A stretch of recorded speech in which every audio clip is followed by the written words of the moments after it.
ये आकाशवाणी रेपुर है। छत्तीसगढ़ी समाचार बुलेटिन के संग मीनल तिवारी के जय जोहार। अब सुनो आज के प्रमुख समाचार। प्रधानमंत्री आदर्श ग्राम योजना में सोलर लाइट बिसाय में गड़बड़ी के जांच विधानसभा के समिति ह करही। आदिम जाति विकास मंत्री ह करीन घोषणा। सुकमा जिला में 3 महिला समेत 5 माओवादी मन ह करीन आत्मसमर्पण। 3 झिन ऊपर 5-5 लाख और 2 झिन ऊपर 2-2 लाख रुपया के इनाम रहिस घोषित। और मौसम विभाग अवैया 24 घंटा में प्रदेश के बिलासपुर, जसपुर, बीजापुर और नारायणपुर संग कतकोन जिला में भारी वर्षा होए के जताए है संभावना। अब समाचार विस्तार ले। राज्य विधानसभा में आज प्रश्नकाल के बेरा सोलर लाइट बिसाय में गड़बड़ी और प्रतिबंधित भूइयां के रजिस्ट्री के मुद्दा उठाइन। भाजपा विधायक लता उसेंडी ह सदन में प्रधानमंत्री आदर्श ग्राम योजना में सोलर लाइट बिसाय में गड़बड़ी के जांच के मांग करीन। एमा आदिम जाति विकास मंत्री रामविचार नेताम बछर 2021 ले 24 के बीच हुए सोलर लाइट बिसाय के जांच सदन के समिति ले कराए के घोषणा करीन। प्रश्नकाल के दौरान भाजपा विधायक सुशांत शुक्ला, राजेश मूणत, राजेश अग्रवाल, गजेंद्र सिंह, धर्मजीत सिंह और कांग्रेस विधायक रामकुमार यादव अपन अपन विधानसभा क्षेत्र में जमीन रजिस्ट्री ले जुड़े मुद्दा ला सदन में उठाइन। एकर जवाब में वित्त मंत्री ओपी चौधरी आसन दिला बताइन कि पंजीयन कार्यालय ला साफगोई बनाए बर कतकोन प्रयास करे जाथे।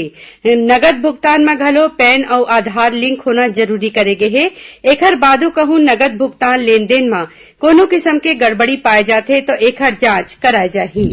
राज्य विधानसभा में आज छत्तीसगढ़ कृषि उपज मंडी संशोधन विधेयक 2024 सर्वसम्मति ले पारित हो गए। उन्हें एकर पहली सदन में प्रदेश के कतकोन जिला में फैले डेंगू और मलेरिया के मुद्दा में नेता प्रतिपक्ष डॉक्टर चरणदास महंत स्थगन प्रस्ताव लाइन। ओमन अस्पताल में दवाई के कमी ले मरीज मन ला होवत परेशानी के संगे संग सरकारी अस्पताल में अव्यवस्था के मामला उठा के गोठ बात कराए के मांग करी। नेता प्रतिपक्ष के मांग के समर्थन कांग्रेस के आने विधायक विक्रम मंडावी, राघवेंद्र सिंह और उमेश पटेल घलो करीन, जेमा आसंदी कहीन कि ये विषय में गोठ बात बर काली सदन में फैसला ले जाही।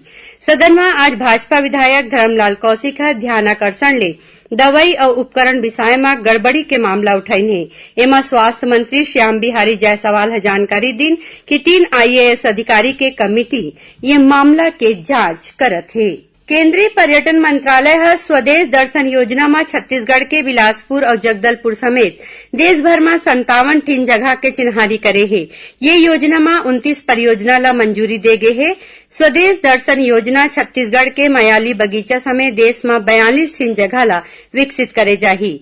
एकर संगे संग पर्यटन मंत्रालय प्रसाद योजना में छत्तीसगढ़ में सूरजपुर जिला के कुदरगढ़ मंदिर समेत देश में 29 परियोजना ला शामिल करे हैं।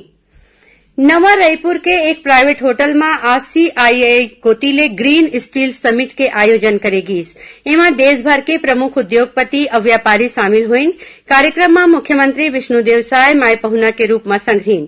समिट में बोलत मुख्यमंत्री हकीहिन कि छत्तीसगढ़ देश के सबले प्रमुख स्टील निर्माता हवै। छत्तीसगढ़ के देश में कुल उत्पादित स्टील में करीबन 20% योगदान है और राज्य के अर्थव्यवस्था में उद्योग के भागीदारी 50% ले ज्यादा हवै। ओमन कहिन कि प्रदेश में सार्वजनिक क्षेत्र के भिलाई स्टील प्लांट और नगरनार स्टील प्लांट जैसन बड़े इकाई तो है ही। एकर संगे संग प्राइवेट क्षेत्र के कतकोन छोटे बड़े इस्पात घलो चलत है। छत्तीसगढ़ी समाचार बुलेटिन आप मन आकाशवाणी रायपुर ले सुनत ह। अब आगू बढ़बो बाँचे समाचार कोती। एक पेड़ माँ के नाम अभियान में आज छत्तीसगढ़ विधानसभा के आवासीय परिसर में पौधा लगाए के कार्यक्रम राखेगी। ये मौका में मुख्यमंत्री विष्णुदेव साय अपन माँ के सम्मान में बेल के पौधा लगाइन। उन्हें विधानसभा अध्यक्ष डॉक्टर रमन सिंह सीताफल, नेता प्रतिपक्ष डॉक्टर चरणदास महंत हनुमान फल और उप मुख्यमंत्री अरुण साह नीम के पौधा रोपिन। पौधा लगाए के कार्यक्रम में मंत्री, विधायक और राज्य सरकार के बड़का अधिकारी मन घलो अपन माँ के सुरता और सम्मान में पौधा लगाइन। सुकमा जिला में सक्रिय 3 महिला समेत 5 माओवादी मन आत्मसमर्पण करीन है। पुलिस के मुताबिक ये माओवादी मन संगठन में अत्याचार और शोषण ले तंग आके आत्मसमर्पण करीन।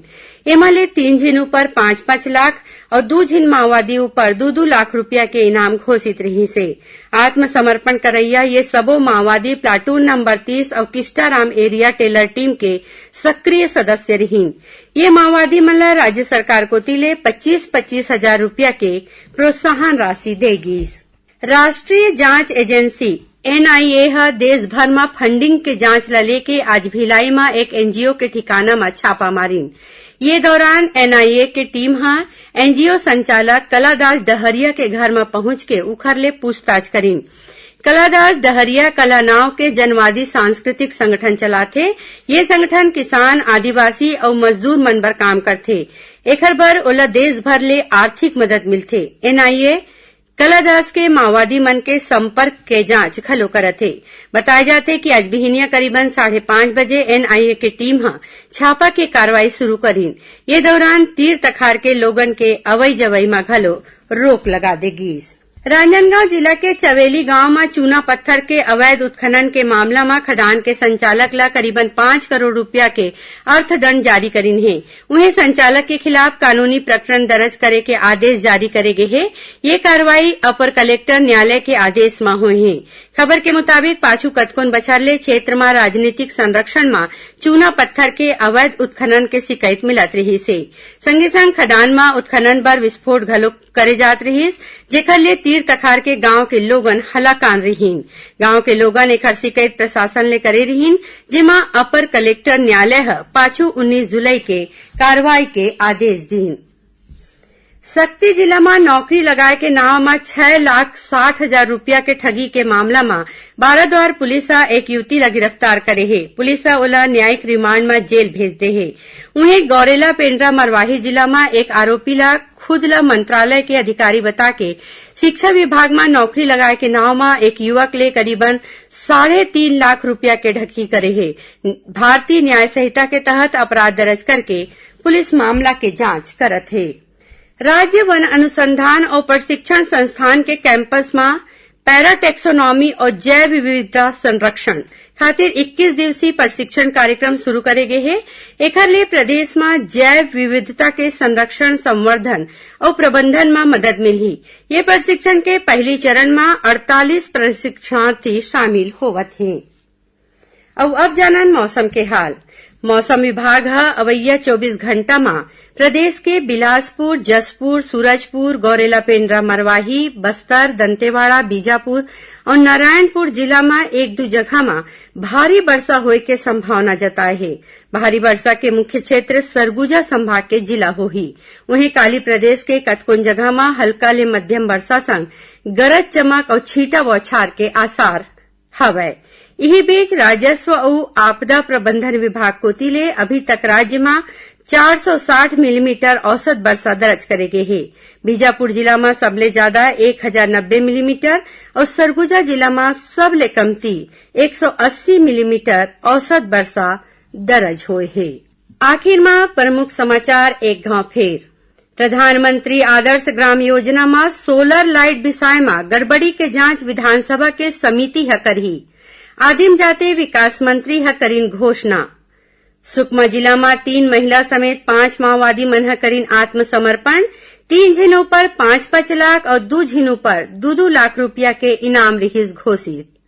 और मौसम विभाग अवैया 24 घंटा में प्रदेश के बिलासपुर, जसपुर, बीजापुर और नारायणपुर संग कतकोन जिला में भारी वर्षा होए के जताए है संभावना। एकरे संग छत्तीसगढ़ी समाचार बुलेटिन यही सिरावत है। जय जोहार।